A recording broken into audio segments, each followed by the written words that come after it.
Hey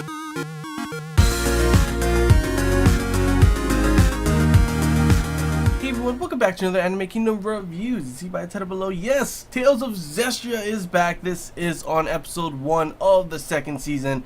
I honestly have been so hyped that it's finally coming back. I loved the first season, was really excited that there was gonna, they already announced the second season, and literally now it is finally here. I am so happy. The first episode may not be super exciting or anything super crazy. The ending was pretty cool and dark, honestly, I gotta admit.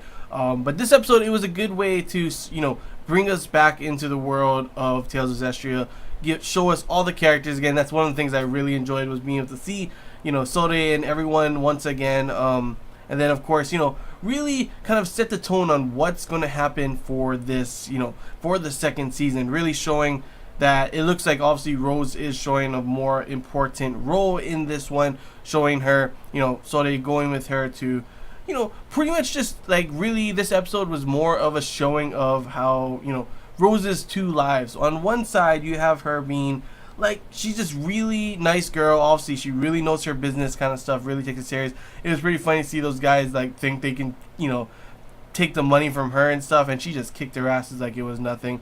And then, of course, you have this side where you see her with all of these, villagers kind of people, and everyone loves her. Everyone respects her and trusts her. So, they all came running like, Rose, Rose, Rose. Everyone like fighting over like who gets to go first kind of thing. So you really get to see that side. And then after, at the very end, the much more darker tone that this episode led us to, have, was all of a sudden you see her second half. Her with her, I think they're Scatter of Bones or something they're called. And pretty much killing a bishop. To which may I add was pretty badass, seeing all of them just storm the castle, and then her coming in at the end just completely slashing his throat, and just like there's no more questions. Like, that was pretty badass, I have to admit. Nothing super crazy, but still it was pretty awesome to see. But yeah, there's not really much to say about this episode besides that it did a good job at setting, like I said before, setting the tone of what's going on at the beginning, setting up what's going to be going on for these next couple episodes. As you can see, it looks to be more of a focus, like I said before, on Rose, with Sode still training to, get stronger, still trying to figure out how to obviously, what's it called, deal with a dragon, purify a dragon, that's the word I'm trying to look for. I was like completely lost, for Edna and everything.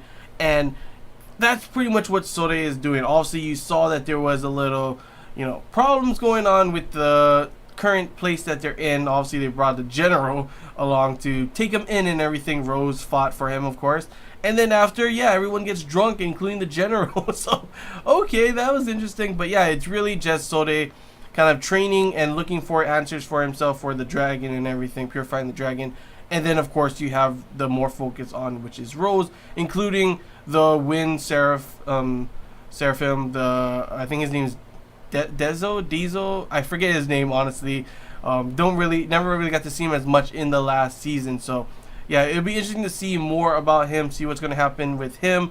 And, of course, we did get a new opening, to which, honestly, I really did enjoy. I loved the whole camera angles spinning around. I loved the whole just what was going on in it. I love the song. We also get to see that there will be some Tales of Zestiria. I think that's how you say it. I keep forgetting how in this as well. So it'll be just like the first season, which will have a couple episodes for Tales of Zestiria along with Tales of Zestiria as well. So that should be interesting and exciting to see further on in this season, see how they are going to connect in a way, because in the last season we didn't really get to see a connection between those two parts. It was just kind of like, really honestly, like they threw in Tales of Zestiria just to throw it in, as promotion for the game, to which I think it's already out. Correct me if I'm wrong, everyone. Is the game already out? Because if so, maybe I'll go and pick it up, and maybe I'll stream it, record a video for you guys if you want. Maybe, who knows? Which I'm not too sure if it's out yet, but yeah, if it is, feel free to come below and tell me. Maybe I'll go check it out. But yeah, this one, hopefully it will show like some type of connection between, the two different games, and see how that connection unfolds. It should be pretty interesting, and I cannot wait to see more action, more craziness, and just more more of the beautifulness that is Tales of Zestiria. Because literally, Tales of Zestiria is one of the most beautiful animes that I currently am watching, and I cannot wait to see how it's going to go. But yeah, that's all I got to say, guys. Definitely a good first episode to start the new season of Tales of Zestiria. If you have any questions, feel free to comment below. If there's anything I missed and you want to talk about, comment below as well. And if you did enjoy it, leave a like. If you haven't already, feel free to subscribe for more content. And yeah, that's all I got to say, guys. So until next time, see ya.